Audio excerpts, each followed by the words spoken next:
This episode of Cognitive Dissonance is brought to you by our patrons. You fucking rock. Tom, Cecil, this is Jesus. I'm back. Come on, pick up. All right, call me back. Hey guys, Patrick from Wisconsin here. It's not bad enough that I can't jack off to Melissa Joan Hart without thinking of that fucking train wreck God's Not Dead too. Now you guys gotta fuck up my childhood memories of the Great Space Coaster by putting Trump in there? Thanks a lot, assholes. Glory hole. You fucking assholes. I'm trying to get to sleep, and all I can do is just lie here pretending to be a screech owl in a corpse taking Donald Trump's place. And my cats are all pissed off, and it's your fault. Glory hole, motherfuckers. I'm calling in because I'm fucking butthurt. Fuck you. Fuck the two of you. Fuck you right in the ass. What the fuck did Sublime ever do to you?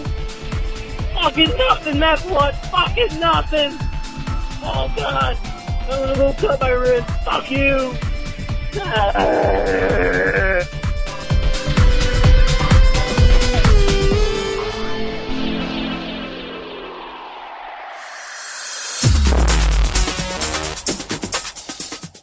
Be advised that this show is not for children, the faint of heart, or the easily offended.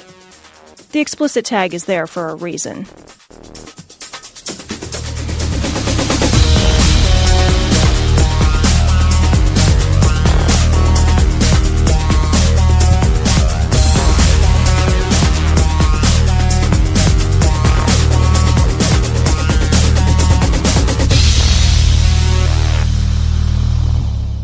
Recording live from Glory Hole Studios in Chicago.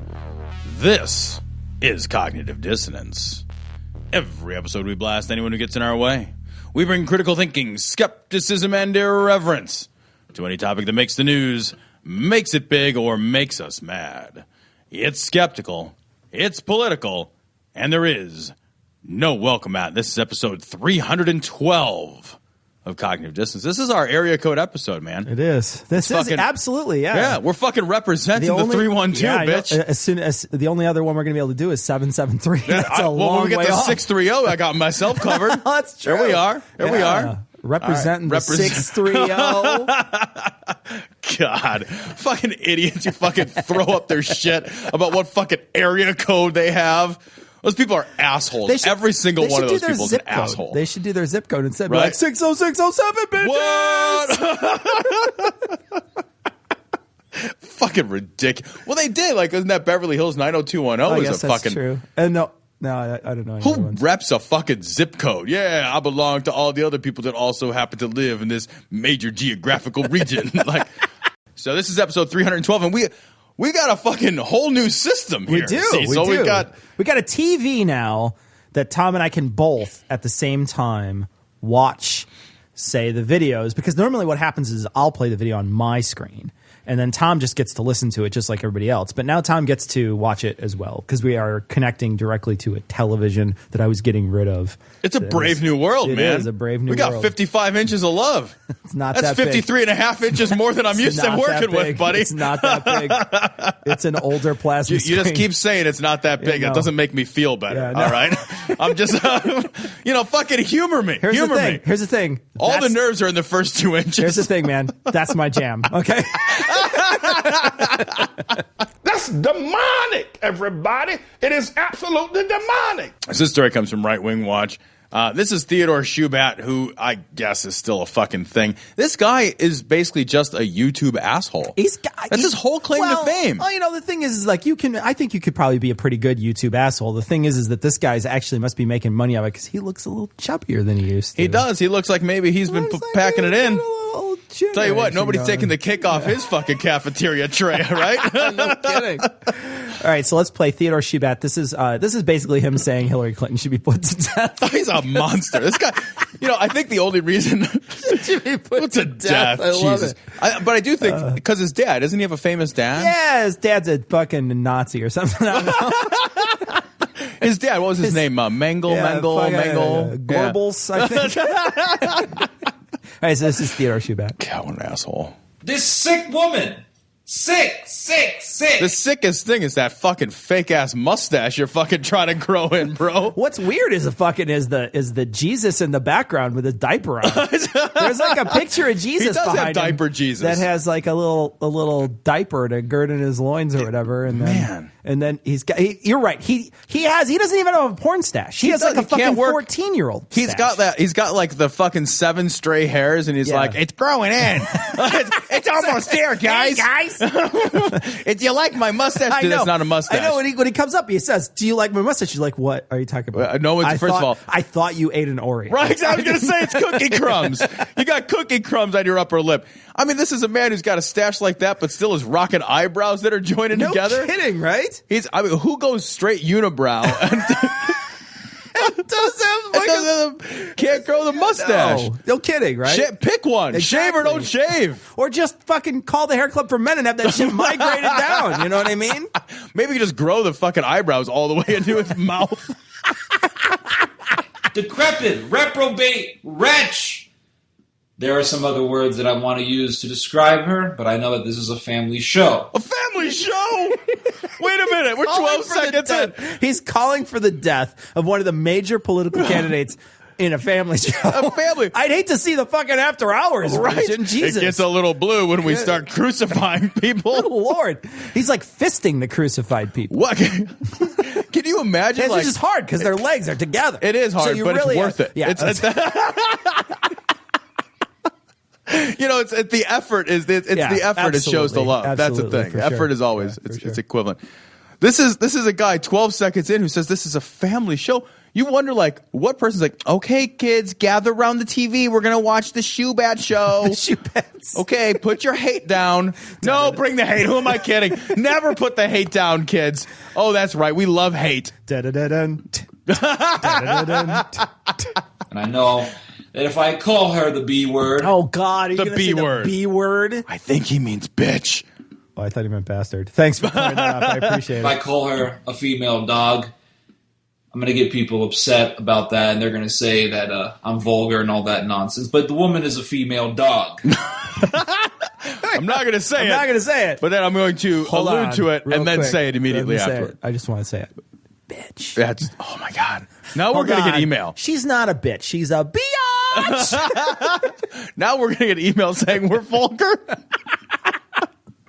I know, like, of all the fucking words you could possibly say on television, bitch is totally allowed, right. dipshit. I would bitch, ass, tits. I've heard him drop F-bombs on television before. On regular network? On cable. Yeah, oh, sure. Not like HBO, though. Like fucking A&E. Once a season, they drop it. It's YouTube. Yeah. It's fucking YouTube. I know. Like, you can watch people die on YouTube.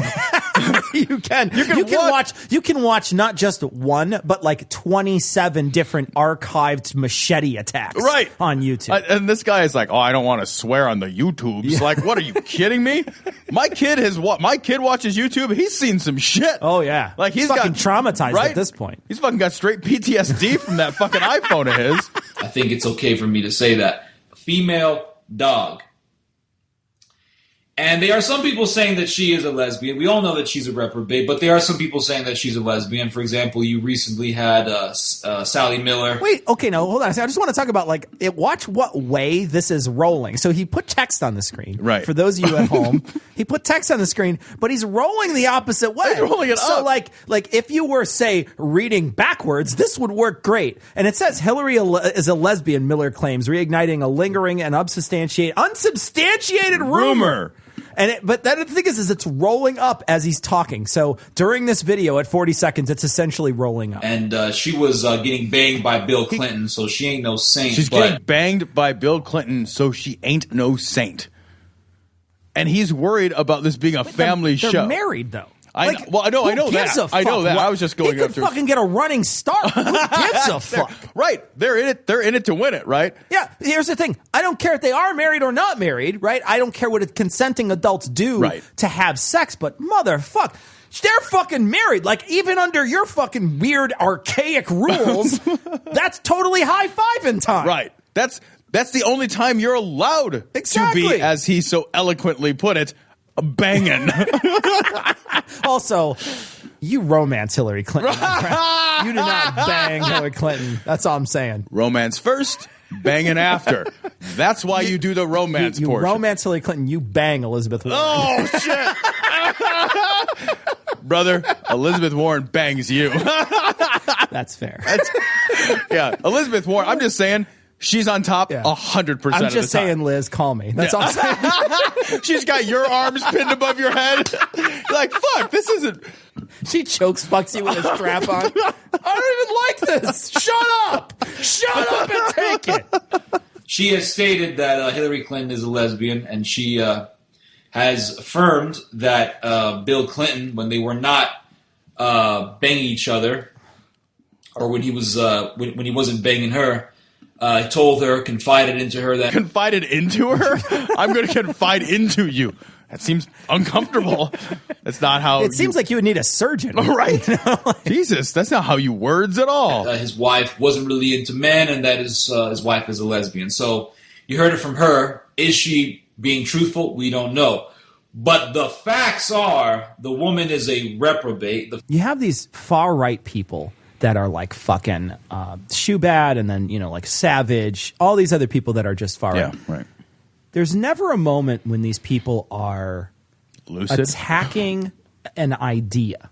They're always attacking a person. It's never that they say Hillary Clinton has bad ideas. I don't think Hillary Clinton would make a good leader because I don't agree with her on gun control. I think human beings should be able to defend themselves. I don't agree with her on the trade deals that she's created. I feel like American jobs are more important than any of the trade stuff that she's done. I don't agree with her on immigration because I feel like we are giving away jobs and opportunities to people that actually didn't that aren't paying for it, that are, you know what I mean? Like there's plenty of ways to go after, right? There's plenty of ways from a Republican standpoint to go after. But instead of like, oh, and she's a lesbian and I dislike that she has sex with her husband and her husband might be gay and that's the reason. I'm super confused that here's the whole thing. It can be funny. Right. Like, I don't mind fucking talking about Michelle Bachmann's gay husband. That's funny. Yeah. But that's not a reason that she's a bad politician. No, it has the nothing to do reason with her she's a bad qualifications, politician is because she's a terrible politician. Yeah. Well, that's because she's a terrible intellect. Yeah.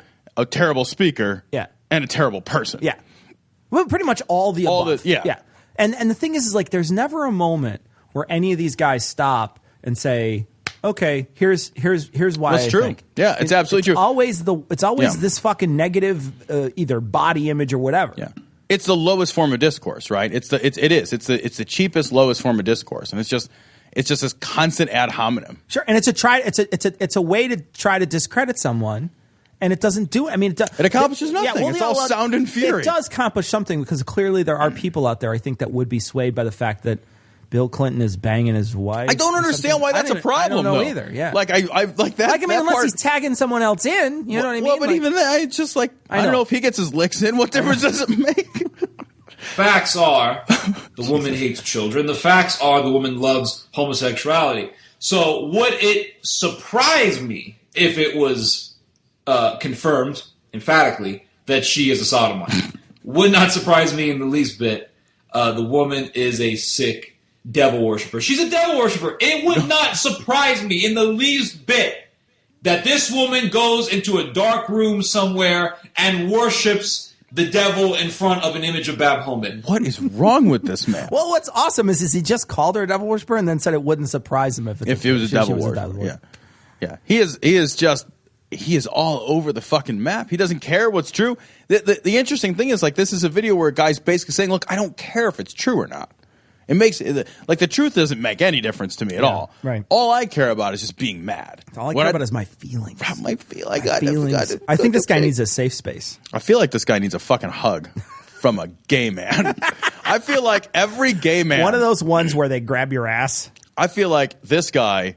There should be like a movement where every time this guy goes somewhere, gay men hug him. Every time he's somewhere, just big bear dudes too. Like the most intimidating, hairy, fucking strong.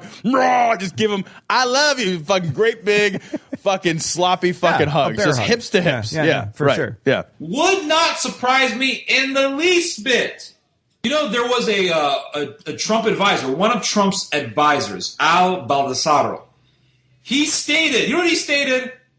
He said that Hillary Clinton This is his words. Hillary Clinton should be put in the firing line and shot for treason. You know what, Al Baldessaro? I have to commend you for actually saying what needs to be done.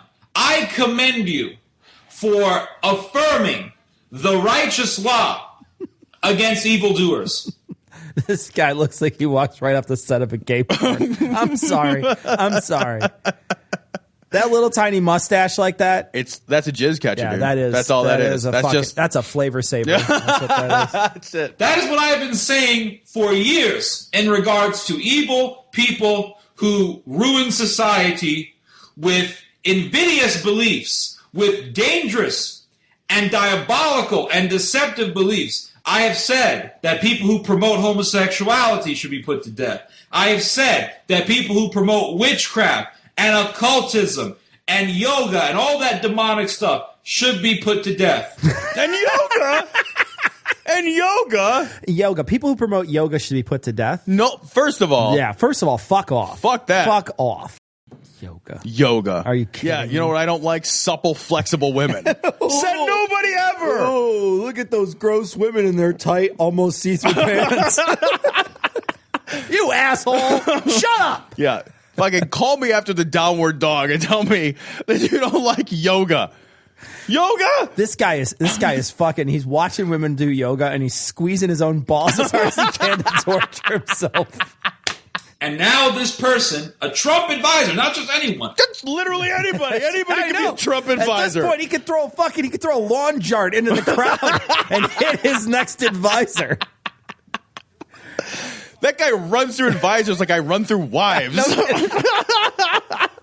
A Trump advisor, top Trump advisor, Al Baldessaro, has emphatically stated that Hillary Clinton is worthy of death.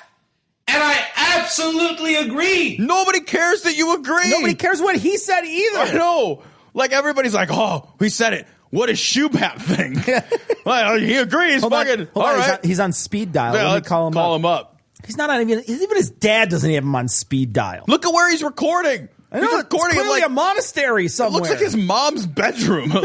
She supports the slaughtering of millions of American babies. And you support the slaughtering of her. So what? Like fucking tit for tat, dipshit. The fuck, man?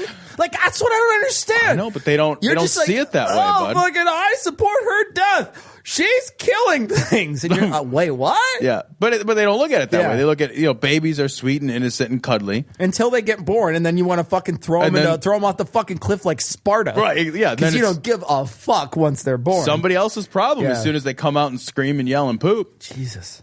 Awful humans. She promotes homosexuality, which is against human life. You can't promote it. And also, it's against human life? I don't.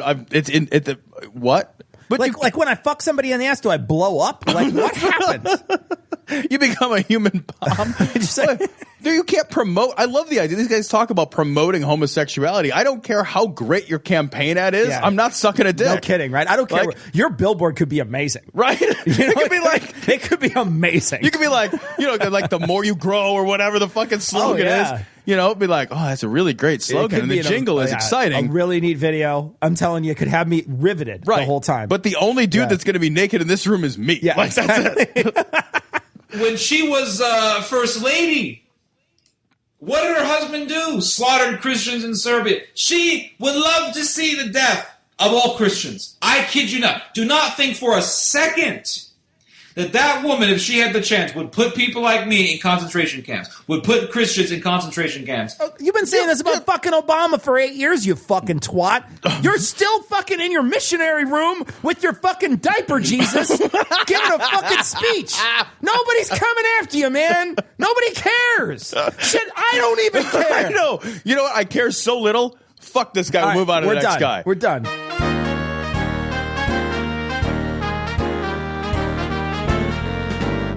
Like, what the fuck? So for this time, Tom, we read chapter 11. Oh, yeah, we did, buddy. Which is, Global Babylon. Sure, man. Yeah.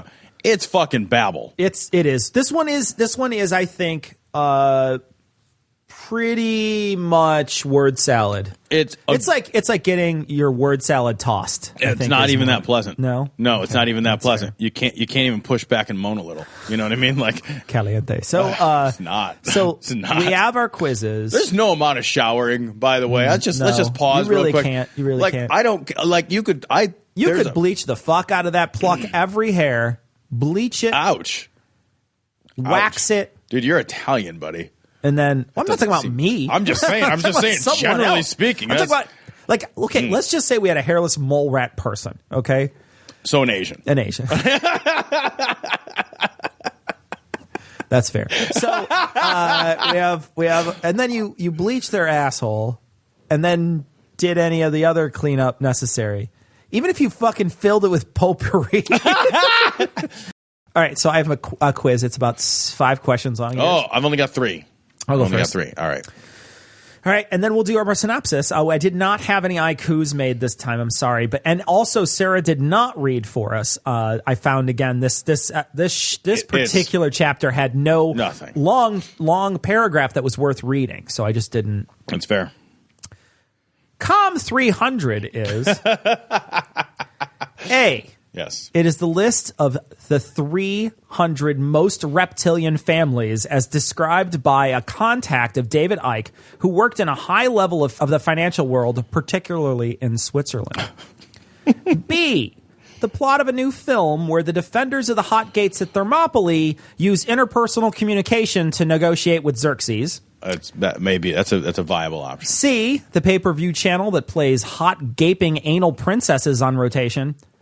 No, that's 314. D, a required class for communication majors taught by that total dickwad professor that requires everyone to fill out a form that proclaims nonverbal communication is not dead.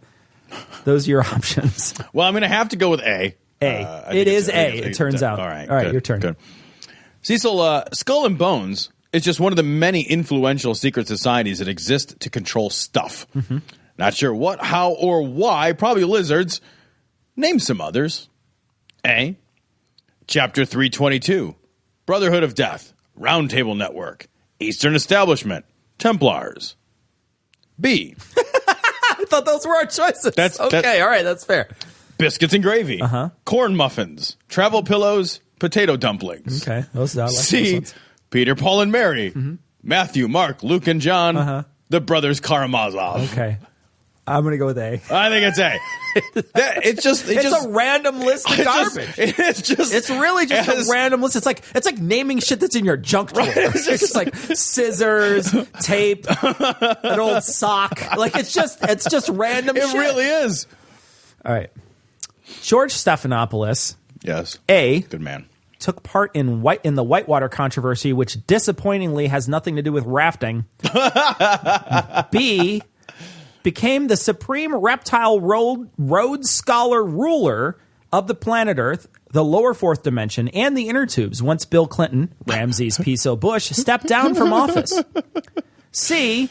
Is a full foot shorter than any other human male, but that's because he's a reptile and coiled and ready to strike. Nice. Or D. Is somehow used in the same part of the book that says the leaders of the future are not decided by an election. They are reared and manipulated to hold these positions at a very young age. The position of leadership he is currently holding is the first in line for coffee at ABC. Well, it's definitely D. It's definitely D. He even says that in that line. He's like, particularly from a young age, he's like, even babies. Yeah, I'm just like, I love that it's what? George Stephanopoulos. I'm like, he's just an ABC guy. I know he used to be part of the Bush, part of the Clinton administration, but he's just a guy who does fucking political commentary. And the thing is, like, he's a political analyst for ABC. Even when this book was published, he was a political analyst for ABC. It's not like he was going to be like George Stephanopoulos was going to be running for president someday. Anybody that thinks even George Stephanopoulos doesn't think he's important. You know, like he walks in his own door and he's like, honey, never mind. I got a true and false I'm going to throw in here real quick. All right.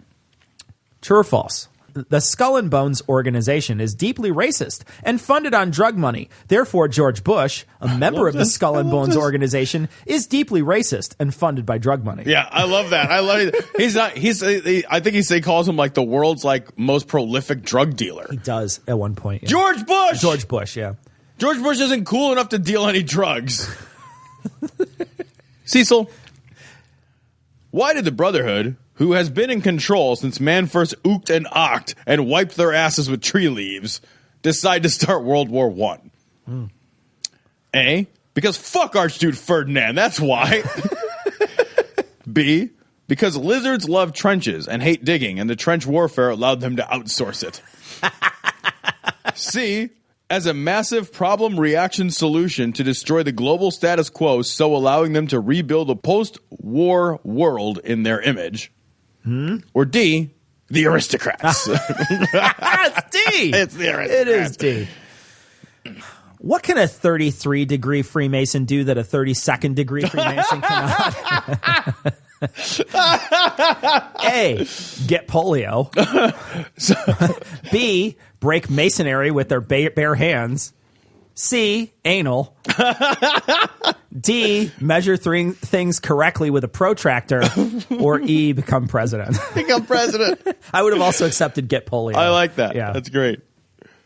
Cecil, how do you avoid being unwittingly used as an assassin by the Order of the Black Hand? I'm curious now.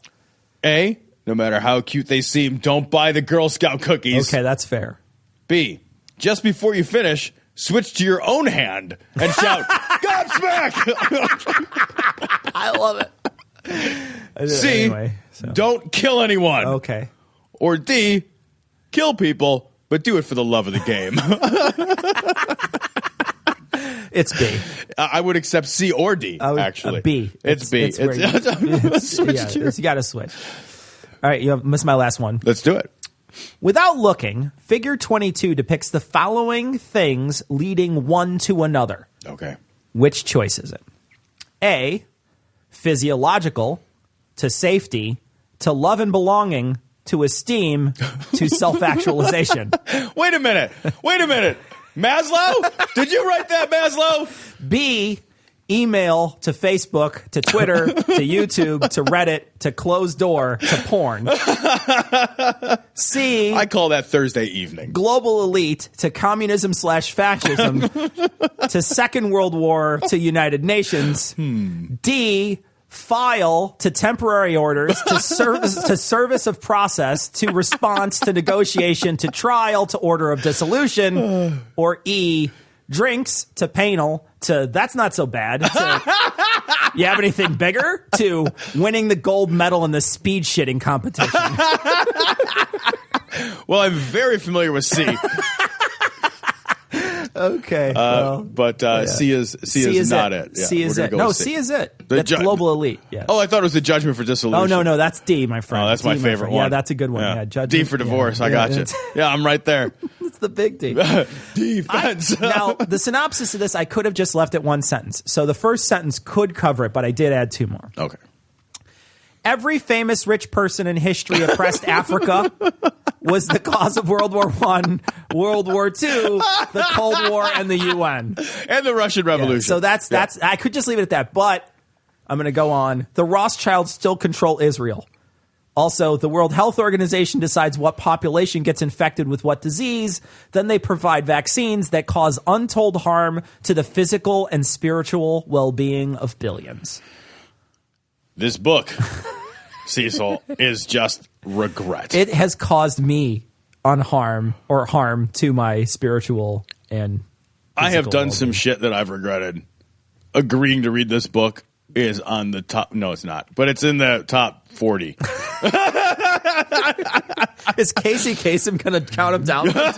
He'll be like, Tom's top four regret is a long-distance dedication from his ex-wife.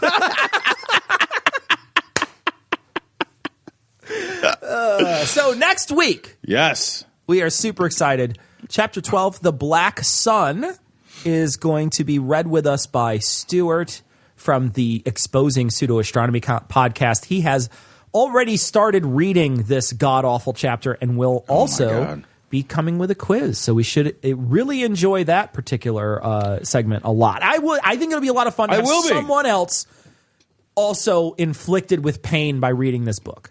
In the name of Jesus, we speak that. Ora manashanda karaba. Lokoremenebere, Jede Kedeburishida, Kidibirasana.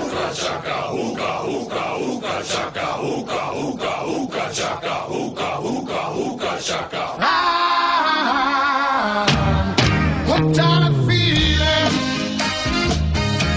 I'm high on believing. This story is also Right Wing Watch. This is David Barton, discredited historian. Christian, I'm always going to say it every single time. Fuck that guy. Yeah. Christians who refuse to vote for Donald Trump will have to answer to God. Dun, dun, dun. Here's David Barton. Yes, David, I do. I'm out here in California, and I'm very involved and in Christianity. I really believe really a lot in it. I'm very involved in Christianity. Wait a minute, you're very involved in Christianity? I'm very involved in Christianity. You know what I do? I get crucified once a week, whether I need it or not. Just, every Sunday. It's like a cleanse. I get up there and I do the vaginal steaming, and then sometimes I'll do it on the cross. I don't know. It's fun. It's exciting. I'm very involved in Christianity. What does that even mean? I don't know. I don't know what that means. But you could sort of hear this lady's voice. She sounds like a church lady. The way she talks, she sounds like a church lady. Yeah. How do I explain to my Christian friends? They're all looking for the absolutely perfect presidential candidate. Well, fucking tell them we don't have one. They're looking for the perfect. I don't care what the fucking next word is.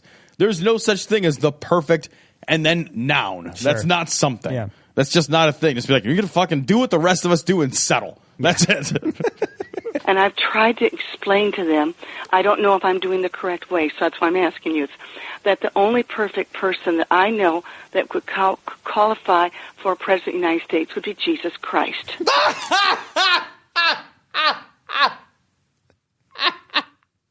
He's fucking dead, even according to your mythology. Hold on a second. Oh, that's amazing. Jesus Christ. Jesus for president. Shouldn't you at least be able to fucking hold jelly beans without them falling out of your hands? Shouldn't that be a prerequisite? He goes to slam his hand on the button and I can't hit it. I can't hit it. It just keeps going. It goes right through the hole every time. Use your fingers. I don't want to. I use my palm. Just like the big kids. Jesus Christ for president. Jesus Christ. All right. Yeah, I feel the same way. So stupid. What a stupid fucking thing to say. The only perfect president would be Jesus. You're an idiot. You're a fool. Could you imagine? God. Jesus gets voiped from fucking back then and now. He's like, wait, I literally understand nothing. I don't understand anything. Could you imagine First trying of all, to negotiate? I speak Aramaic. He's trying to negotiate with fucking North Korea. Just all the different things that he would have to do. It'd be amazing. He's just like, look, the fucking high technology was sandals in my day, exactly. Right? And I know he's running a sense, but I mean actual. Right here, like our two candidates. And how do I explain that to them? Explain what to them? Are you their leader? You can't vote for Jesus? Is that what you're going to explain to them? But I don't know, but one has to assume that in this world where she's living, she's the leader. Yeah. There are people more stupid than this woman who are gathered around her like blinking fucking dead-eyed, dead soulless fucking eyes at this woman can you tell us who the much president is? Good for us, please. I can't tell. I told them it was Jesus, and they didn't understand because they didn't know how. Are you kidding me? Yeah. She's the ringleader. You can write him in. He doesn't even have to run. Because they will pick out one little thing and say, well, see, he said that, or he believes this or that, but I don't think neither one of them are perfect because there aren't, as I understand it, I hope I'm doing this right, that there is no perfect candidate on earth, a perfect person on earth. I don't know how. Can you give me some helps on how I can help these people or help me? Some helps? Some helps. Did she ask for more than one help? She did. She asked for multiple helps. Did she ask for helps? She did ask for helps. She asked for helps on her maths. Understand how to do this? That's a very good approach to what you're doing because there is no perfect person, but often people who say that are looking for an excuse rather than a reason. And so if they're looking for an excuse and not a reason, you're going to have about 50 different reasons for them. But that's a good one. Another one that you can use is, hey, look at Hebrews 11. It's our Faith Hall of Fame. All the great heroes of our faith are there. Ooh, we would never elect them if they were put on the ballot in America, because there's no way you're going to elect David. He's a great king, but yeah, he murdered Uriah. Normally the party will vet you for that. They do vet for murder. That's a little tough in the debate. Vet for murder. Although, admittedly, Trump could probably kill someone right now. And it probably wouldn't damage his supporters chances would be at all. like, fine with it. His supporters would actually draw and quarter the body that he fucking murdered. They'd be like, yeah, whoever he wants dead, it doesn't even matter. Somebody in the crowd would insist on wearing the skin. That's just true. Ask for their picture taken. Look, man, David is a great king, but he's fucking also a murderer. What the fuck? Those are your heroes? You know, my heroes growing up weren't murderers. I love the fact that it was amazing. He's looking back on this. Well, because fucking he's a Bronze Age fuckwad. You know what I mean? Like, yeah, back then it was fucking, it's like the whole world is fucking full of sharks. Yeah, absolutely. You got to fucking kill a few people. Totally understandable. Nowadays, we kind of frown on that, David. We don't really do a lot of the murdering anymore. And he slept with Bathsheba. That's adultery. We can't have a philanderer for president who murdered somebody. So David's out. Well, we fucking impeached Clinton for a BJ. That is true. And this guy's fucking murdering and fucking around. He's like, it's just all right, look. And he's he seems lamenting, man, you can't do anything these days and get elected president.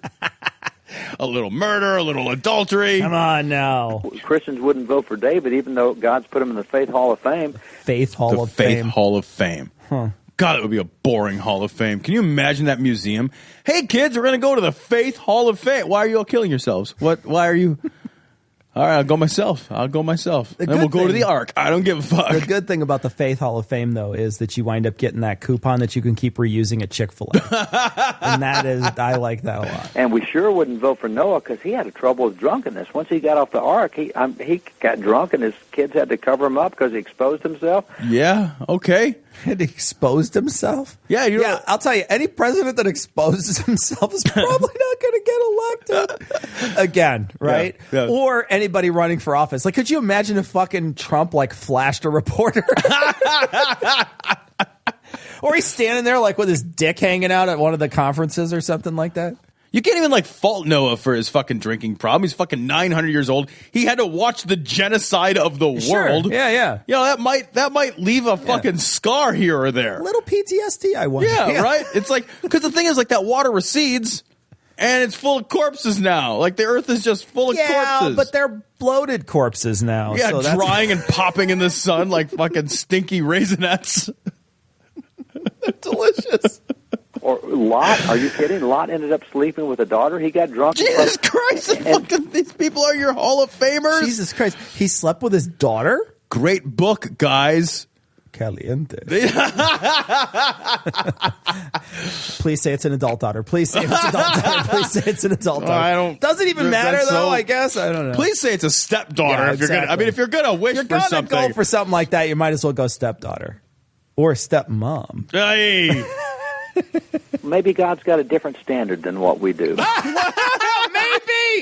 Maybe. What a fucking insight David Barton is having right now. Maybe God doesn't care about adultery and incest and murder. Well, then fucking what does he care about? Maybe God is a Bronze Age war god who fucking really enjoys Bronze Age things. God damn. Maybe God doesn't mind when you murder folks and fuck your daughter. Well, then that's our ethical. That's our great moral absolute. Maybe at a national leadership level, there are people who do good things for the nation who have character flaws. Gideon, man, look what Gideon did, and he ends up in idolatry, actually on the same place where God did the great stuff with the fleece. The great stuff. What is he, Trump? It's good stuff. He does some good stuff. It's good stuff. He did it against the bad people. He did it against the bad ones for the good ones, and he did great stuff. It's the great stuff and the good things and the fuck on. Yeah, it's so funny because he's completely apologetic when it comes to anybody from the Bible. Well, David fucking killed someone. Whatever, who cares? Hey, fucking this other guy fucked his daughter. Who gives a shit? but everybody's fucking shitting in their own hands over fucking an email scandal. You know what I mean? Like, I know, right? Like everybody is fucking. Right. It's end of the world when it comes to an email scandal or Benghazi or whatever. Right. But when it comes, we have a microscope we're putting the opposition on. But instead, it's because what he's going to try to do here, I think, is he's probably going to try to say, like, look, nobody's perfect. And, while I believe it's called Pobody's Nerfect. While Trump is. Hang in there. While Trump is not Jesus or anywhere close to Jesus or really says anything that Jesus ever said, he is, in fact, the best choice. I think he doesn't have the vocabulary of Jesus's hammer. Yeah. Like he's. He doesn't have the vocabulary of Jesus when he's on the cross just swearing. He ends up building idols, and his sons end up following idols. And Eli, the great leader of Israel, he wouldn't discipline his sons, and that's why God took the priesthood away. But they were great leaders. And so that's another thing you can use is, hey, what God called great leaders wouldn't fit your litmus test, so maybe you need to catch up with where God is rather than expecting God to catch up with where you are. What, so we can have murderers run for office? What? That seems terrifying. What standards maybe God wouldn't, fucking according to your list, God doesn't give a shit about anything. What does God even give a shit about? He doesn't care. He doesn't care. You could do anything. Right. Like the vetting process for God is probably actually, if you're a felon, you're better off. It seems like it.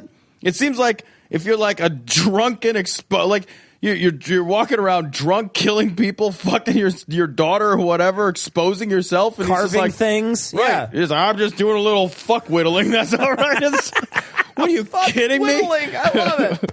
And the other thing to do is it kind of goes back to the concept of voting is not a right, it's a responsibility. They think, well, if I don't participate, that's fine because I've got a conscience excuse. God will understand that I couldn't vote for somebody immoral. Yeah, but that's the wrong approach. The approach is God wants you to be locked in that room with the ballot box and say, don't come out till you vote. Well, how do you they didn't invent voting. How would you know? Fucking voting wasn't a thing. They didn't vote on the next best king. It was all kings back in fucking garbage time when this shit was written. I mean, come on. Welcome to garbage times. It's ridiculous. We fuck our daughters in garbage times. Well, who wants to live like that? Wait, what are you going to do? I don't know, but I'm probably going to shit outside and fuck my daughter. Like, it's a terrible world. Essentially, it's a caste system, too. Right. Like, you live in a world that's like a caste system garbage world. That's why it's garbage time. Nobody cares. Right. Where you can be conscripted into the fucking army and get stabbed to death tomorrow. It's a terrible, worst world ever. It really is. Like, where the other side could have iron chariots and you just automatically And you're just like, iron chariots. What about if God comes? God can't do fuck all about iron chariots. Can you vote for an iron chariot, though? I'm going to write in iron chariots. And if you have that approach, then you're going to have to find the best you can of what's there and vote for it. Our founding fathers understood that they dealt with it in accountability. They believe out of the Bible that we will stand before God one day and will answer for everything we've said and thought and done. The verses are very clear on that. Jesus Christ. Everything I've said, thought, or done? I don't want to answer for the things I've thought. How long does it take to go through all that? This review is going to take forever, and I might not even get a raise. I know I'm not getting a raise. I'll tell you what, if it's everything I've thought, I'll just go ahead and save you some time and head downstairs, right? But the good thing is if you thought of fucking your daughter, you're totally fine. You're gold. It's like, well, here's some shit you thought of. You're like, well, none of that's that, but none of it's as bad. I'll look none over of it the is fucking bad shoulder. As fucking murdering another person. Right. Yeah. All you got to do is look over and be like, wave to David. Like, what's up, bro? Yeah. I have not killed anybody. I can't wait till they take my picture to put you next to you in the fucking Holy Hall of Fame or whatever. The Glory Holy Hall of Fame. And so the way they see it going down is you're there and God says, hey, I gave you your life. What'd you do with that? And we give account. And I gave you your family. What'd you do with that? And we explain that to God. And I gave you your possessions. What'd you do with that? And we have to explain that to God. And it's going to take so long. Jesus Christ. Was he just not paying attention? And it's like, oh, yeah, you weren't involved in my life at all. Why the fuck am I answering to you? Right. The fuck, man? Maybe you fucking literally omniscient. Like, why do I have to say it out loud? Yeah, also, can't we just do this in an instant? Why do I have to fucking talk to you? God, no wonder it's eternity. It fucking takes so long to get through the interview. And then he says, I gave you your country. What'd you do with that? Ooh. Well, I didn't do anything because I didn't like any of the... Really? You think God's going to buy that? Matthew 25 and Luke 19, the guy who was given something to do and didn't do anything with it, he's the one who got in trouble with the master. And so he's going to say, I gave you a vote. What'd you do with that vote I gave you? Well, I couldn't use it for anybody. How much shit did this fucking guy give me? Everything I've ever had? What if I live in a fucking electorally fucking useless state? What if I live in fucking Texas, man? Or what if I live in Indiana that always votes red? Or I live in fucking, New York that's always blue and I'm a fucking total bigot and I want to be a bigot for God, but my vote doesn't mean anything. Like, I want to be a bigot every time. Like, I would kill a black person, God. You could put him in the ballot booth with me. I will smother him with my fucking ballot, God. But my vote does nothing. Now I'm going to get judged for that? What a dick! Yeah. What if you like you live in Saudi Arabia and you're like you die and you go to fucking interview heaven or whatever and it's like, what'd you do with your vote? I didn't get one. I lived in Saudi Arabia. You gave me a fucking dickbag king. Sure. I got fucking nothing. What'd you do with your country? Again, nothing. I was investigated by the witch brigade. I don't know. Does that help? You stuck me in this fucking hellhole. Lost 4 fingers in a chopper offer machine. And again, we're back to Matthew 25 and Luke 19 where Jesus turned to him and said, wait a minute, you didn't do anything with what I gave you at all? And that's the one who got thrown into outer darkness. Outer darkness. No, that was a show that sort of mixed the two. It was a mixture of Outer Limits and Twilight Zone. I like it. And it's the Outer Darkness. It didn't last real long? It was edgy. It was a little too edgy. Too edgy for me. Yeah, Rod Serling would walk out with a joint in his mouth instead. So that mentality that this is my choice is the wrong choice. It should be this is my accountability. I will account to God, and I have to vote because he put that ballot in my hand, and I'm going to have to account to him for what I did with it. And I can't use the false standard of I got to have somebody perfect because there's nobody perfect except for Jesus. And by the way, when he was on earth, they didn't think he was perfect. We only think he's perfect now. Back then, they called him a wine bibber and a glutton. He had all sorts of campaign ads run against him. Yeah, they used to take out billboards back then. Run campaign ads? Campaign ads against other rabbis. That's what was he running for? Rabbi. What the campaign ads? He was running for money changer. And all he did was he got pissed off because he didn't get it. That's when he stormed in and had his temper tantrum in the temple. Exactly. Started flipping over. Lucky he didn't run for dog catcher. Jesus. Lucky he didn't run for pig catcher. He runs him right off the cliff. Exactly. So nobody's going to fit the criteria. So let's get God's mind on this thing rather than finding excuses. Some of that, maybe that will help you, James. Maybe not. Everybody, if they're looking for an excuse, you'll never be able to give enough reasons. Somehow you got to get their head and their heart together that you will answer to God for what you do with that ballot and what you do with this country. And at that point, if they don't understand that, then they're not going to get involved at all. He could have shortened that to tell your friends to stop being a bunch of lazy cunts. Yeah. That was the whole thing. Like, it took that long to get to the point where he's finally just like, yeah, just got to vote for who you got. Fucking vote. That's but you really have to vote. Yeah. Right? What he really wanted to express was, please, please, please, please, please, whatever you do, don't let Hillary get in. Yeah, right? Right? That's the whole thing. This, in a nutshell, is strategic voting. Yeah, and I'm a strategic voter. In a nutshell, this is strategic voting. So it's not that he's saying anything new. Yeah. But I think he just maybe had to talk real slow for that He lady. just, maybe. You know She's what I mean? fucking dumbfounded. She's going to go back to her coven of dipshits and be like, I don't know, David Barton said vote. The rest of it I forgot. Want to contact the guys? Go to dissonancepod.com to get links to their Google+, Facebook, and Twitter accounts. If you want to contact them directly, send an email to dissonance.podcast@gmail.com. Or you can call and leave a message at 740-74-DOUBT. That's 740-743-6828. Do you want to support the show? Go to patreon.com. That's patreon.com/dissonancepod. Or click the link on the podcast homepage, and you can donate to the production of Cognitive Dissonance on a per-episode basis. If you can't spare any money, take a second to give us a 5-star review on iTunes or Stitcher, or spread the word about the show.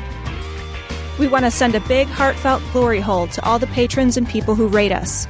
You fucking rock. All right, this is also from Right Wing Watch. This is Lance Wallnau.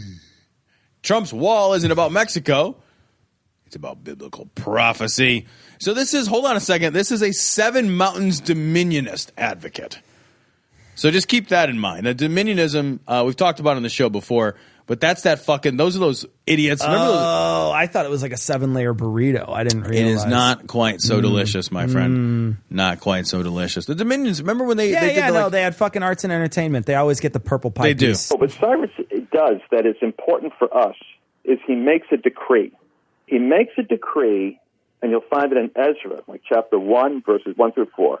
I certainly will not find it there, because I will never read Ezra, chapter anything, verse whatever the fuck. This is like Ira Glass's brother, right? Ezra Glass? Ezra Glass. The Cyrus decree ends the period of spiritual captivity and deterioration over the territory that he was ruling, over Israel. He opened a gate, Stephen. He opened a gate in heaven with a proclamation so that all the prophecies and prayers that were stored up for Jerusalem could suddenly begin to be manifest, beginning with the house of God getting revived. Wait a minute. In heaven there was a gate, and in the gate they put the prayers behind the gate. Yeah, no. Then they opened the gate, and all the prayers fell out? Yeah, so like when you're a kid and like, did you ever send a letter to Santa Claus? Yeah. Yeah, so like imagine you have a big bag of letters to Santa Claus. Okay. You stand over Jerusalem from heaven and you dump them down like falling snow onto all the children. I hate you. That's how it works. I hate you. I think it's pretty easy to understand. This is like heaven is like some kid who cleaned his room just by stuffing everything in his closet. You know, and like mom comes by and opens the door, like, and then dies. And continuing on through Darius and to Artaxerxes till Nehemiah. What? What is that? Is that when you choke fuck somebody? Is that what that is? Artaxerxes. The Artaxerxes. Yeah, hey there, sweetheart. Are you into autoeroticism and or Artaxerxes? Artaxerxes. No, I'm gonna stick this fucking banana peel up your fucking anus. That's what that is. That's what that is. Why the peel? Because I already ate the banana. I was hungry before you got waste a good banana. I ate this before you got here. I'm willing to do ass play, but only on stuff that I never have to touch again. So if you could just shit that into the garbage can, everybody would be happy. And then if you could take the garbage out on your way out. And spray a little Febreze around. If you could do all those things, totally down. Who has 2 thumbs and is ready for ass play? This guy. Your idea of ass play is very strange. I haven't even filed the pen yet. Come on now. Where's the goat come in? I don't know. Oh, let me tell you. On the basis of Cyrus' decree, petition to build the wall. And then I started looking at, my gosh, there's more prophetic dialogue on Trump than Christians realize. This whole thing about building a wall isn't about Mexico. It's about... Walls aren't new. The wall as a concept is not a new concept. We've been building walls for some time. It's like the first thing anybody ever built. Yeah. It's seriously, I've got a fucking 2-year-old. He fucking stacks a thing on another thing. He built a wall. Look at him go. Does he throw other Mexicans behind it? He does. Yeah, we put little Mexican babies behind it. Yeah, subjugate early. We just want him to know he's better than they are at a time.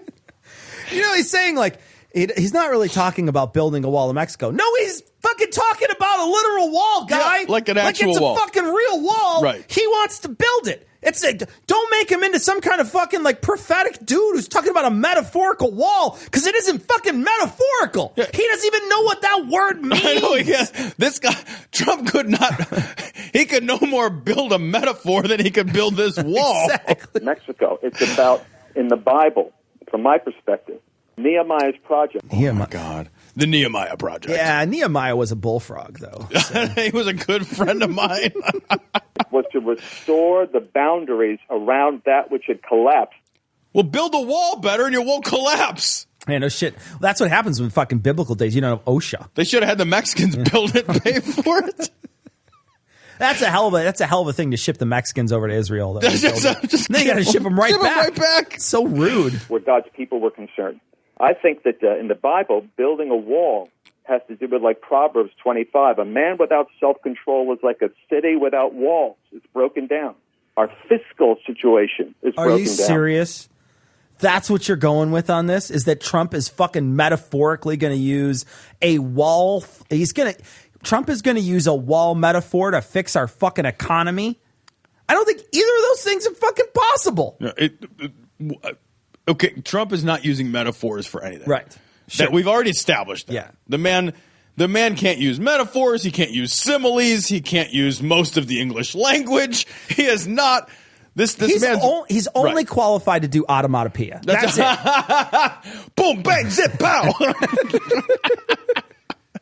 Oh, he just yelled crunch for 15 minutes. I don't understand. Our race relations are broken down.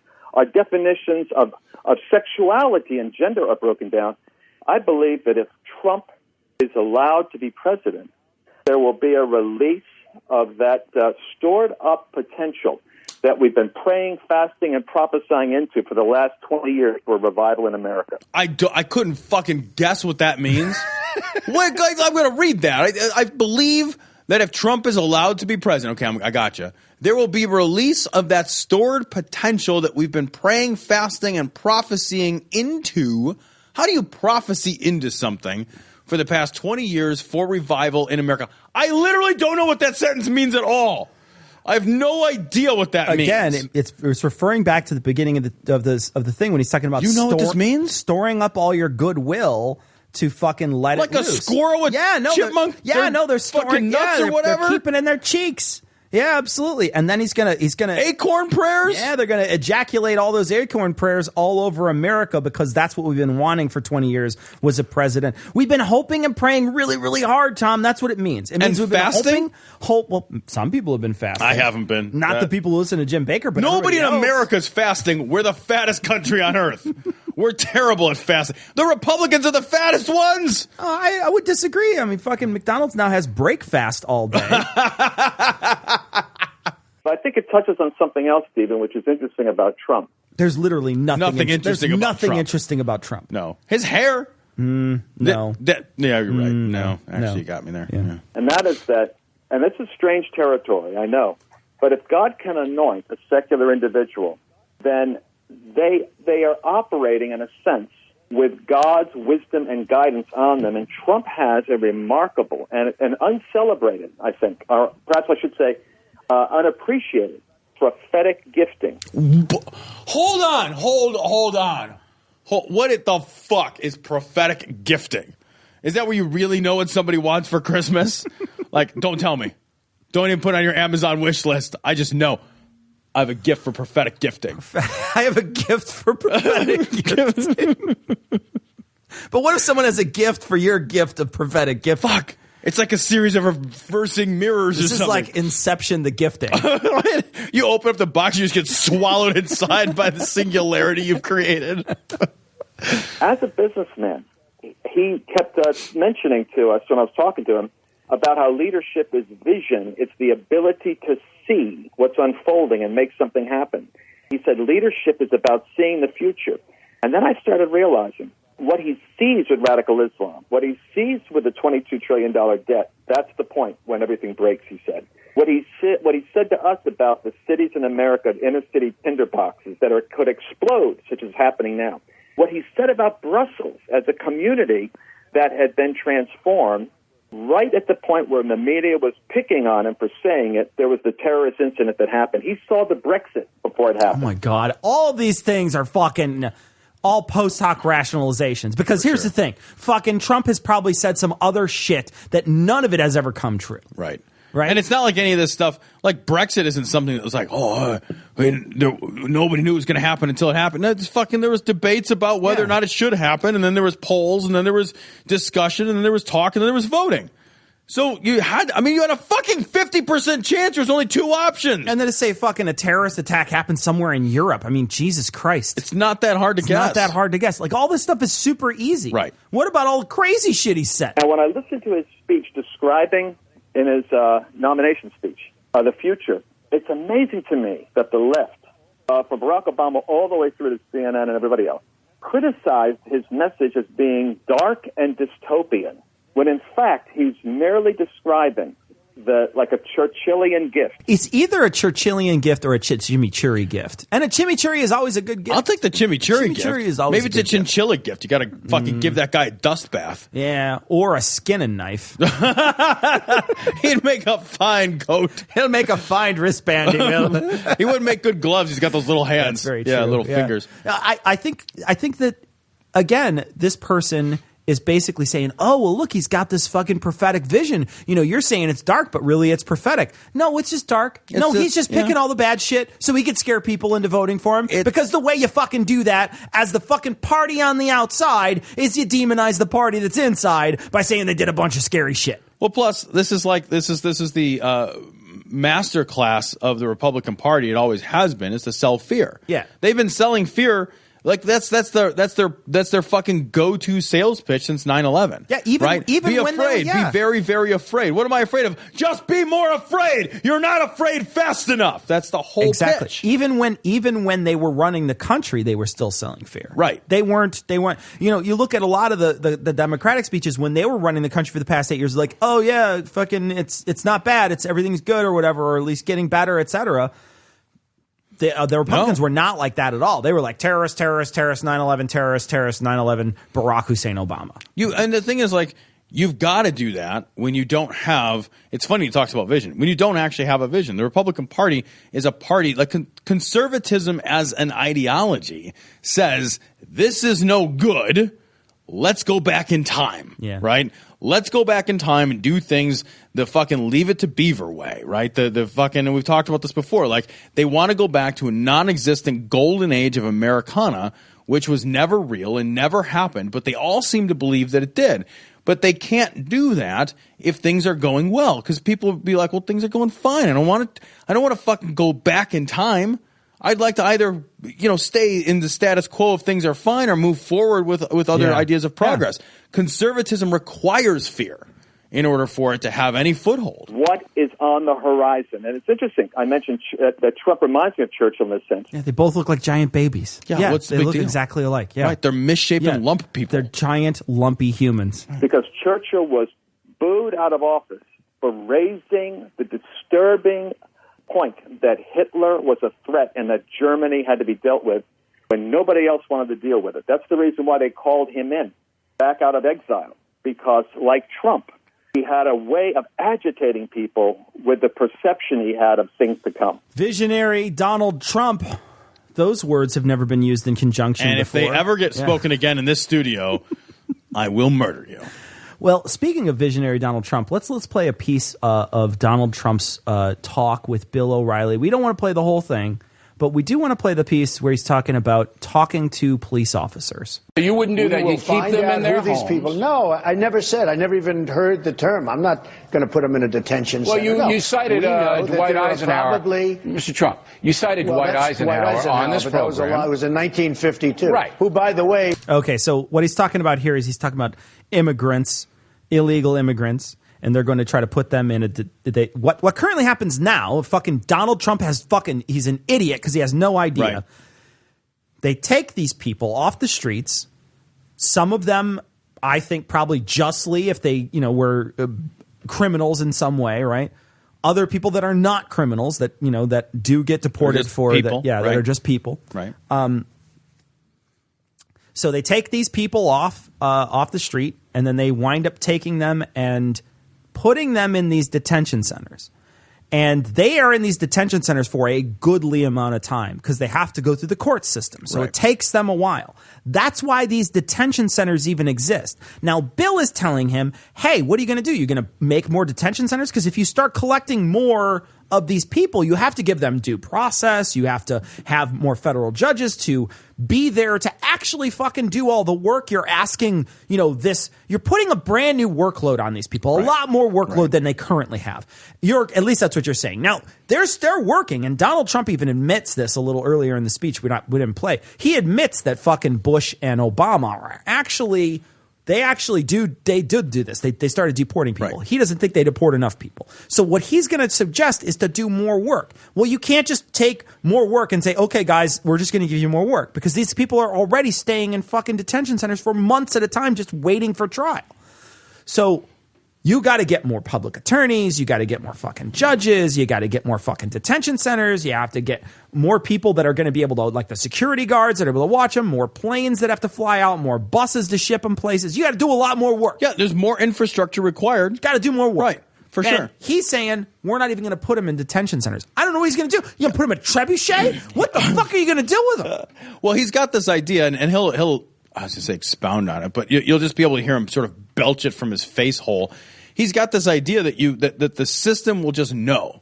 He always alludes to this idea that like the system just knows who the good guys are and who the bad guys are, and then you can just get the goods and get the bads and keep the goods. What do you make him play Twister? Like, how do you figure it out? And anytime he's pushed on, he's like, they know that it's just a child's view. Yeah, it's a child's view. Deported tremendous numbers. Well, he rounded them up. I mean, he did do that. He took them out, and so when you cited him as an example of someone that you would emulate, that's what the conclusion is. Yeah, I said that it's something that has been done in a very strong manner. I don't agree with that. I'm not talking about detention centers. I have very, very good relationships with a lot of people, a lot of Hispanic people. We're talking about it. We're going to get rid of the bad ones. The bad ones are going to be out of here fast. And you know there are plenty of bad ones. Gang leaders. Sure, you absolutely. Look at Los Angeles, you see what's happening. Right. They're going out fast. They're going to be out of here so fast your head will spin. That's just not even true. Like the fucking the bad ones, like as soon as somebody is caught in our criminal justice system and they're found out to be from another country, an illegal immigrant, and they deport those people. Those people get deported. It's not like we're like, oh hey, cool, why don't we just house them? Like fucking they don't do that at all. I know. The guy seems to just have this idea again that there's this secret list of the good ones and the bad ones, or that you can just walk out and that there's a fucking scarlet G or a scarlet B on everybody's chest, and you just be like, hey, are you a good one or a bad one? And then you just grab all of them and you don't give them to. But part of me thinks like he doesn't know that you have to give people due process. Like, part of me thinks he has no idea. He doesn't realize that you have to that there's a process these guys are entitled to.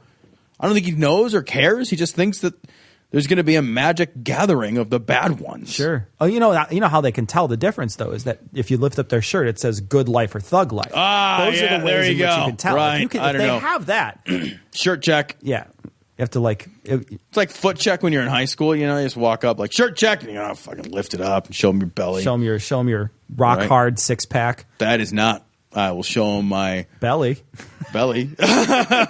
my pork belly. And the other thing, too, is he might say something like, oh, we know who these people are. Yeah, you might know who a gang member is, who is fucking also somebody who you'd want to deport if you got a hold of him. Right. But that doesn't necessarily mean that you could just instantly be like, oh, great, I fucking know exactly where he's at. Well, plus, it doesn't even matter. Like, if I'm the police right now I can already do this.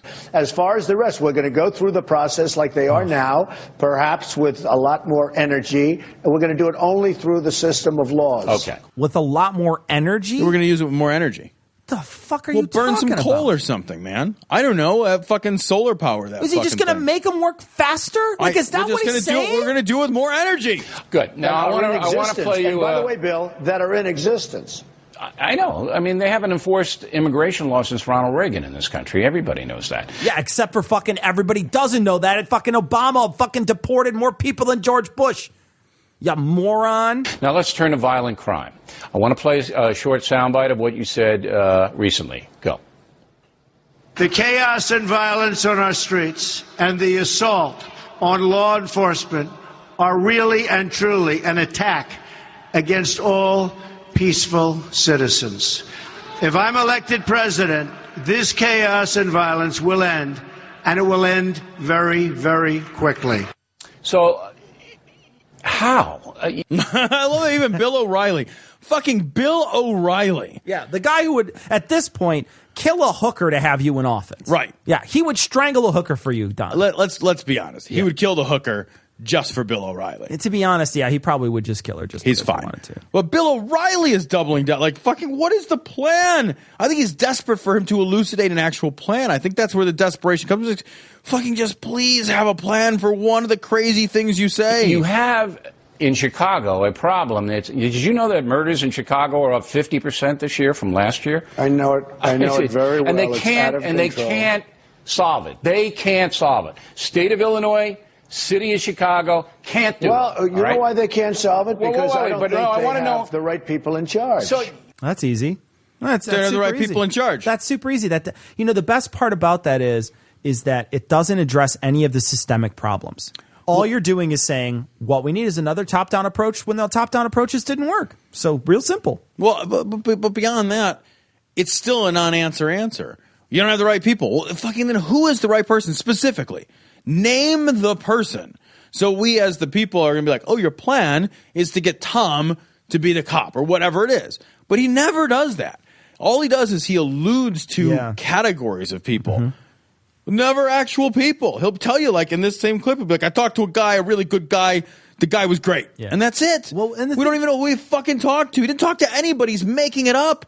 It's your fucking girlfriend in Canada, right? It's your fucking hot girlfriend from fucking downstate. Like, whatever. Yeah. It doesn't fucking mean anything. The thing, though, that I think that is the most important part that we're missing is the president has nothing to do with the politics in Chicago. The president can come in and, like, have a strong conversation with Rahm Emanuel, but it's not like the president can come in and say, hey, we need to fix the murder problem here. What the fuck is he going to do? Yeah, nothing. As the president of the United States, like you said earlier when we were listening, there's like no jurisdiction here. What are you doing? Yeah. But he doesn't even have a suggestion. And is he going to fucking mire himself in the minutia of every major city's fucking problems? Well, no. He's not going to mire himself in minutia at all. Like, and I am the fucking least interested, like, fucking micromanager in the world. Like, I'm just like, we have a broad category of problems. Here are some broad categories of solutions. But he can't even get that close. Right. All right. So specifically, how do you do it? How do you do it? I know police in Chicago. If they were given the authority to do it, they would get it done. How? You have unbelievable. How? By being very much tougher than they are right now. To just be tough. Be more tough. What does that mean? Does that mean knock heads? Or does that mean arrest more people? They have police black sites here where you can fucking get arrested and just spend a bunch of time there. And disappear and be beaten. Nobody knows and get beat up. Fucking people get taken away for a long time. Fucking questioned in some weird fucking place. Like, Chicago's fucking shady as fuck, man. Like, there's some fucking shady shit that goes on in Chicago police departments as it is. They had a guy walking down the street away from the police, got shot fucking 700 times. Do you think that they don't already do it tough, buddy? Right. Like, what the fuck, man? Yeah. You're an idiot. You're a fucking idiot if you don't think that they're already tough. What are they going to do, man? Are they seriously going to get a Tommy gun out of fucking the locker to go shoot people with? Because that's really how that's the only way to escalate the situation. Well, right? Yeah, let him go on, though, because he'll expound on his point. I'm sure he will. They're right now not tough. I mean, I could tell you this very long and quite boring story. Yeah, literally anything you say is long and quite boring. Yeah, except your little fingers. But when I was in Chicago, I got to meet a couple of very top police. Very top. No, they're not the total top, but they're the very top. Jesus. God, listening to this man speak hurts everything inside of me. Oh, yeah. Every single thing inside of me. I said, how do you stop this? How do you stop this? If you were put in charge to a specific person, do you think you could stop it? He said, Mr. Trump, I'd be able to stop it in 1 week. And I believed him 100%. Yeah, sure. With fucking martial law, shooting everybody on sight, there's plenty of ways to stop it in a week, none of which are lawful. Yeah, but even all of that, Cecil, even what you just said is more than what he's offering. He's not offering anything. He talked to a very top cop, and the plan is, I could stop it. That's not a plan. That's a declaration. Yeah. Hey, man, what's your plan to build an airplane? Well, my plan to build an airplane is flying is a lot of fun. That's not, I mean, they're fucking not, they're just generally related items. Right. How? Did he tell you how he would be able to stop it? No, he wants to use tough police tactics. Would you ask? Bill's like, wait, what? How? Did he say how? And Trump's like, I don't fucking know. I don't get into I don't get mired down in these details. I just talked to the very top cop. Warrant to arrest people. Killed. Can't beat them up. You have to have a warrant to arrest them. You have to have. All I know is this. I went to a top police officer in Chicago, who is not the police chief, And I could see by the way he was dealing with his people, he was a rough, tough guy. They respected him greatly. I said, how do you think you do it? He said, Mr. Trump, within 1 week, we could stop much of this. But he didn't tell you exactly precisely. That's not how, that's when. They're different interrogatives, you stupid shit. Jeez, you can't... Somebody needs to stab him with a fucking ice pick in the brain just to fucking prod loose the right words. Isn't it crazy? He just none of that. It seems like he's fucking lying too to me. Like, he didn't talk to any very top cop. To anybody. You look at him, you're just like, you're lying, dude.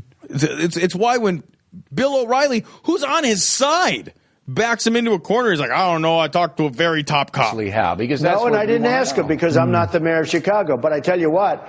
I sent his name in and I said, you probably should hire this guy because you have... Isn't he already a cop? He's a very top cop. I'm fucking already on the payroll. He's an unemployed, very top cop, very rough and tough cop. Unless he's shorthanding this as hire him for the top position. Right? Yeah, maybe. That's giving him the very best benefit of the doubt. God. It's the good benefit, not the bad benefit. The Use good benefit. clarity. The better one. You know the expression, you have nothing to lose? Look at what's going on in Chicago. It's horrible.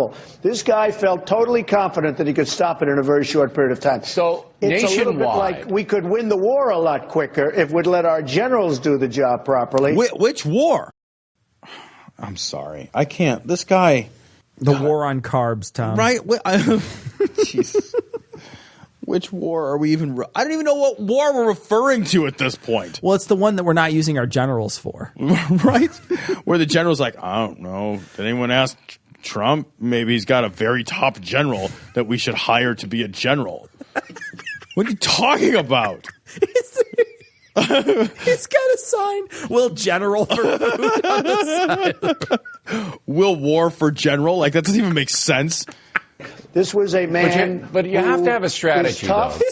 He's just tough. He's just talking over him, too. He's like, this is a man who was tough. He was very tough, and I believed him. He was very believable. He had those hard, callousy hands, not like little soft little podcast hands. What I'm trying to get is you have to have a strategy. I'm sure he's got a strategy. I'm sure he does. He said he was a very tough cop. I didn't fucking ask him about it, Bill. Bill, you're supposed to be on my side here. Okay, but you're going to be, if you're president, you're going to have your strategy. So let's just take a very micro issue. Attacks on police, all right? So they're rising because they're being, police officers in some places being demonized, and now unstable people, are being coddled. Okay. See, that's his line. Yeah. That's the line. Right there. That's what he wants to run with. And this is what all those people that talk about the regressive left were talking about, right? All those people that remember when we had this conversation with Thomas? We had a conversation on Atheistically Speaking with Thomas about people that were planning on voting for Trump specifically because they were angry with PC culture. Right. And this is what I think they're latching onto is his commentary on that. His commentary on how people are being coddled nowadays and how that is it's a merit to some of these people who are, viewing the race as quasi outsiders. Yeah, sure. Yeah, no, for sure. That his anger, his vitriol, his hardline stance on everything is you just got to be tougher, you got to hit them harder, you got to throw bombs at the problem. Like that appeals to a certain demographic of Neanderthalic idiots. Yeah, I wonder about the very concept of that, and we talked about it again on that Atheistically Speaking. We talked about it in depth, but I come back to it and revisit it, and I think we were talking about single issue voters. I mean, you're a single issue voter if PC culture is the thing that you're voting against. Oh my God! You are a single issue voter. People are being coddled. So you're president. How are you going to stop attacks on police in the present climate? How does the president do that anyway? Ask real nice. I mean, what do you do? I don't know. I mean, I don't even know if it's... I know that the president goes out of his way to say, hey, man, maybe we should stop shooting people or whatever. I know that they can do that, but what is the president... I mean, I seriously don't know what the president's job is when it comes to stopping people from attacking police officers. Yeah, I think the idea would be that the president would set a national tone or create some kind of national conversation which would help to sort of bridge gaps or build unity. I'm guessing. Could there be a law you would think of that would... No, I don't think it'd be anything that practical. I think it would have to be more of like a... Because I'm trying to think of what do you do to the laws to stop people from doing it? And the thing is like people aren't looking to the laws beforehand anyway. Well, there's already laws about shooting at cops. Well, first of all, we need somebody that's going to be a cheerleader for the police to an extent. Right now, I just left the Akron police and some other people, and they are terrific people. I left some people, and they were terrific people. Some other people were there. They were good people. And they feel like they're being left behind by our leadership. They're not being respected by our leadership, and they literally, they don't have spirit. They lose their spirit. Every time something happens, it's the police's fault. Look, your tone is pro-police. You have to have... Well, how do you stop the bad guys from attacking them? By giving them back your spirit and by allowing them to go and counterattack. I mean, it's ridiculous what's happening. That doesn't stop a oh, Jesus Christ. By giving them back their spirit. Can we go back to that for a second? Here's your spirit, guys. By giving them back their spirit. What are you going to put? Is Trump going to put on a cheerleader outfit and be like, I got spirit to give you? Like, what be aggressive. Be unlawfully aggressive. Like, that's already the problem. That's like literally already the problem. Like, he's like, I have a grease fire. Maybe more grease. No, stupid. That didn't work. Maybe try more grease. It's really stupid because he's basically saying, look, they need to be able to go after these guys. Well, you don't think the cops go after people that shoot other cops? They send in robot explodation machines.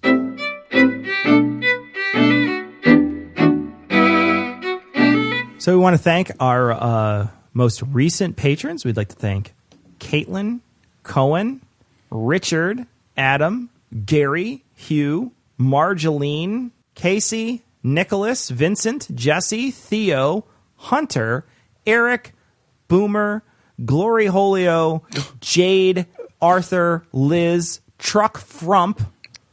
I like that one. I like that too. Never Knows Best.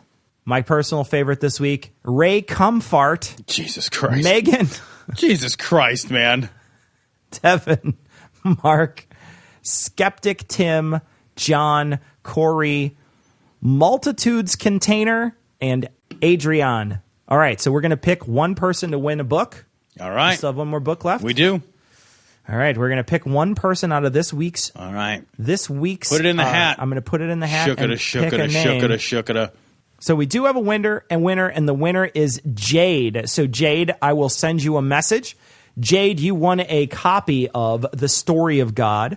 It's going to be coming out on paperback in October. We're hopefully going to have Chris Matheson, the author, on to talk about it again. We had him on talking about the hardcover version of this book, but we would like to talk to him about some new stuff, and then maybe talk to him a little bit about the paperback. We're hopefully going to have him on sometime in September. So, but he was nice enough to donate 3 books to this. So The Story of God is going to be available, like I said, on Amazon in October, and you get an advance copy, Jade. Thanks for being a patron. So as you guys know, we recently reached a milestone. We hit our Patreon goal. The idea is we're going to hire an administrative assistant. We need an administrative assistant because as much as we joke around, this show is a hell of a lot of work for Cecil to do. It looks real hard, and I don't want to do any of it. So we need some help. We have received a number of resumes for the administrative assistant position. If you would like to throw your hat in the ring, we're going to give it another week, and then I'm going to start calling people that I think, based on their resume, make some sense. If you're going to send in your resume, send it to us via email as an attachment, please. Please include the word resume in the subject line of your email, because that is how I am going to sort and find the resumes. We will contact you if the resume makes sense. The position, we expect it to be about 10 hours of work a week. We're paying $20 an hour for that work. There's also project work that we will offer from time to time. So we'll pay project work on a piecework basis as that comes up. So if it's something you're interested in, let us know. Shoot us an email. Again, as an attachment, include your resume. Include the word resume in the subject line of your email so I can find it when I search through our email. If your resume makes sense and I think it's something we're interested in, include a phone number because I will call you. So if you're interested and you want to try to get the job description, the job description is available online right now. It's on our website. If you go to this episode's show notes, this is episode 312, so you can find it on the show notes there. There'll be a link to it that leads you directly to the portion of our website. So we did get a message. This is from Dave. and it's entitled Trump Nugent. Hey guys, thought I would share something you guys might find amusing. I work as a stagehand in Pittsburgh, and last week I had the honor of working a Ted Nugent show. That's gross. Now, the masochist in me had to sit through and watch a good portion of his set, and as you would expect, he did nothing but pander to the NRA, Trump-loving, hunting crowd, and jerk himself off the entire time. It was actually rather impressive watching him suck his own dick, jerk off the crowd, and play guitar at the same time, so you kind of got to give him that. But probably the most interesting story of the day came from the box office manager. I guess before the doors were open, there was a group of guys waiting in line with their Make America Great Again swag on, talking about Trump. One of them was asking the rest of them about what they thought Trump's recent comments claiming Obama founded ISIS. They all sort of gave a non-committed mumble, and the one dude was, "That's just messed up. We need our guy to win. He needs to stop saying crazy shit like that." So yeah, even people at the front of the line at a Ted Nugent concert thinks what Trump says is fucking crazy. I love it. Thank you so much. Man, if that is your filter. Dude, that is a low bar. Oof. That is a low bar to slink over. We got a message from Glenda, and Glenda works with the Ethical Humanist Society of Chicago, and they are putting on a little shindig at Lagunitas here in Chicago on September 18th, which is a Sunday. It starts at 5:30. Tickets are on sale. We're going to put a link to it in the show notes. Tom and I are actually going to be there. So if you're interested in showing up, looks like it's going to be a good time. I've never been to Lagunitas. I walked by it a lot when I went to school over there. And it's kind of a cool little area. And the whole area smells like hops all the time. I'm excited to go. If you guys want to come meet us and raise a pint, and it sounds like a good fundraiser for a great cause. So we'd love to meet some of our listeners. And it's going to be we're going to put the link in this episode show notes. We are going to try to get with Thomas and Andrew. Thomas, of course, you know Thomas and love Thomas like we do. Thomas is the host of Atheistically Speaking, the host of Comedy Shoeshine. Keep going. The host of Thomas in the Bible. Keep going. Now the co-host of Opening Arguments with Andrew Torres. They are both hopefully going to be on the show very soon. We're going to talk about their show. If you haven't already subbed now, Opening Arguments now has seven downloadable episodes on iTunes. You can find them, if you go to Thomas, Atheistically Speaking, I know you can find them there. We'll put a link to their podcast on this episode show notes, but those guys, Andrew Torres really does know his stuff. He does. And he's engaging to listen to. He's a great speaker. And fun to listen to. And Thomas, of course, we love Thomas on the show. We think he's great. And then specifically, I've been really getting into Thomas's podcast. Atheistically Speaking is top-notch podcast. One of the best podcasts produced by the atheist community for sure. Thomas deserves a listen if you haven't listened before. We are also next week going to have Stuart on. We mentioned this earlier when we talked about Ike. We are anxious to have Stuart on. Stuart is going to come on and talk about the chapter 12. I think it's The Black Sun is the name of it. I can't, dude. And really? I don't think that has anything to do with... Is it Black Hole Sun? Is it going to be as a Soundgarden album? No. Yeah, just going to be I was just going to talk about absentee fathers, but... oh, shit! I don't know what it's about. Oh, my God. I don't know what it's about. I'm just saying. Oh, my God. Yeah, so I don't know what it's going to be about, but it should be great. Yeah, I'm sure it'll be great. Just like the other 11 chapters of this stinking fetid turd we've been reading. Hopefully it's a list of a lot of stuff. It's going to be just a list. This guy was the other guy, and they're all reptiles, and they're all fucking in bed with each other. So that's going to wrap it up for this week. We are going to leave you, like we always do, with the Skeptic's Creed. Credulity is not a virtue. It's fortune cookie cutter, mommy issue, hypno-Babylon bullshit. Couched in scientician, double bubble, toil and trouble, pseudo quasi alternative, acupunctuating, pressurized, stereogram, pyramidal, free energy healing, watered downward spiral, brain deadpan sales pitch, late night info docutainment. Leo, Pisces, cancer cures, detox, reflex, foot massage, death and towers, tarot cards, psychic healing, crystal balls, Bigfoot, Yeti, aliens, churches, mosques and synagogues, temples, dragons, giant worms, Atlantis, dolphins, truthers, birthers, witches, wizards, vaccine nuts, shaman healers, evangelists, conspiracy, doublespeak, stigmata, nonsense. Expose your sides. Thrust your hands, bloody, evidential, conclusive. Doubt even this.